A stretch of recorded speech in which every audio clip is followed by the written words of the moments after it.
let's talk Tyrese Haliburton. Your thoughts? What like when that happened and how I blacked out for the rest of the first quarter. I don't remember what happened. How long did it take you to kind of get back into, oh my God, the NBA finals are still happening? I never recovered from it. I would say, honestly, it was hanging over the entire game. Yeah. Because of how devastating it is. It's one of the most devastating injuries I've ever seen, in Mm-hmm. part because we all knew it was the risk. And I'll just get out in front and say, I think Haliburton should have played.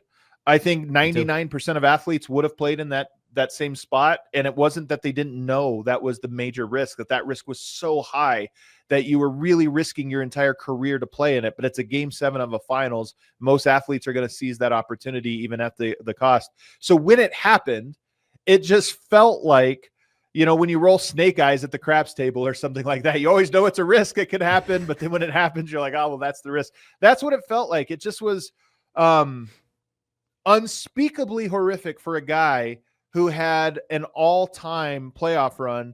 And I don't remember the last time where actually I do remember, I think it was the 2018 NBA finals where the runner-up felt like as much of a story as the actual winner. Maybe you go back to 2016 where you felt that way if you don't think 2018. But that solidified. Haliburton's playoff run was iconic, not just in how good he was, but the moments that happened.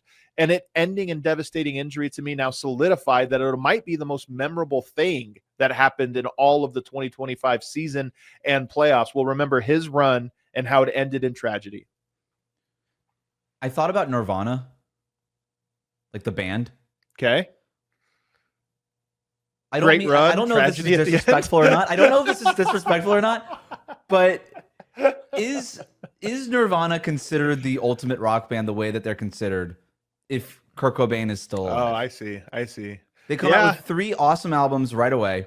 Boom, boom, boom. Right? Nevermind, whatever, all of it. Yeah. And they're just like, wow, he was taken from us so early. And you always just imagine what if. And that's a little bit baked into the Nirvana lore. Right, is like, well, they had these 3. Just imagine. It's like sometimes it doesn't happen. Sometimes you peak and then again. I don't if that's know. Disrespectful to Kurt Cobain. But this is Bill Simmons' theory, and I disagree with it. I think Nirvana would have lasted even if Kurt Cobain put out 4 or 5 terrible albums in his 30s. I think they still would have been like, all right, whatever. We'll go back to the good stuff. We'll just go back to the good stuff. But you would think about them a little bit differently, wouldn't you? Maybe. And so with Haliburton, he comes out, hits 3 straight 3-pointers, has whatever it was, 9 points in 5 minutes, 7 minutes, whatever it was. And it looks like he's going toe-to-toe with SGA. And I'm like, oh my God, we're going to get this classic. Everybody's, Haliburton's not aggressive enough, whatever. And he's just going to unload the clip in game 7. And he's going to go toe-to-toe with the MVP scoring champ. And this is going to be a classic game 7. And for him to go down in that way, it does leave a big what if stain all over that game 7 in this season. But between that, the shot at the end of game 1, the heroics he had in every single round, the big shots he kept hitting, it's the never mind of NBA playoff runs. It's just like this iconic thing that it almost can't be besmirched because it ended before it ended too soon on its own, right? It kind of just withered and died on its own a little bit. But absolutely devastating for Haliburton. And you mentioned the fact that he knew the risk. When he goes down and you see him mouthing, I did it to the trainer, he did the thing that they talked about multiple times prior. That's what that means. When you say I did it, everybody has had that conversation. Hey, man, this is 50-50. We don't know what's going to happen. And it was devastating. It was absolutely heartbreaking, and it sucks, and I'm still heartbroken about it. But I'm with you. In a weird way, he can't have any regrets now, because if you don't go out and play Game 7, then you're just wondering, and you lose, you're wondering what if for the rest of your life. The rest of your life, which would probably be more haunting than whatever the memory will be of this, which will be very haunting.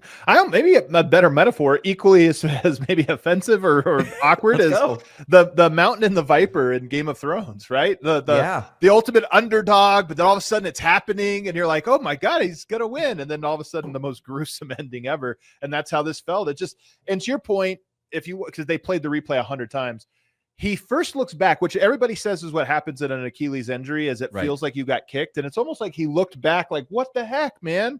And then looked forward as if, nobody's back there. That's exactly what it is. And he knew right away that it happened. The thing we were all afraid of happened. So tragedy. And it might be, to your point, I am curious. If the Thunder go on to win a bunch of championships, I think we'll just remember it as the first of the Thunder championships. If they don't, Weirdly, the Pacers might be as memorable as the Thunder were this year because of how many iconic moments they had and because of that ending. It's tough too if you're a Pacers fan right now. I can't even imagine. Not only because your guy goes down in a game 7, a chance to win the championship, the first championship in franchise history, but you lose next season now too. I mean, this is similar to the Tatum injury, in that Tatum was clearly knew what happened in the moment too, and was equally as devastated. Both of these guys, literally tears, on their face on the court when it happened. But it's different in that, you know, even the Tatum injury, which happened, what was that, a month and a half ago now? Like, there's still an outside chance that he could come back next year. I don't think it would happen, but there's that outside, like, there is no chance of Haliburton coming back next year. So not only do you lose game 7 and an opportunity to win the championship slips through your fingers now, you're also losing all of next season. And then the way that the NBA is built these days, the team that Haliburton left is probably not going to be the team he comes back to in terms of, you know, guys are going to need contracts, extensions, all these things. Like, the NBA is built to create parity and for teams to kind of change pieces here and there.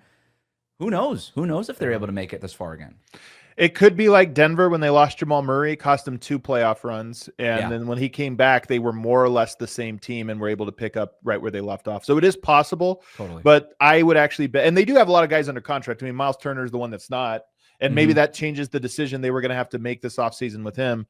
But I also happen to agree with you that even if they retain the same core roster, it will feel different just because the league evolves, and I have a hard time imagining this team.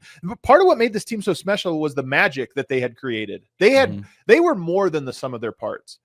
Are you going to be able to slide him back in a year and a half from now and regain that magic? Maybe, and it would be a great story, but maybe not. If there's a bright side, it's Nembhard has an opportunity to take a leap next year, become the real sort of Jalen Williams of their team.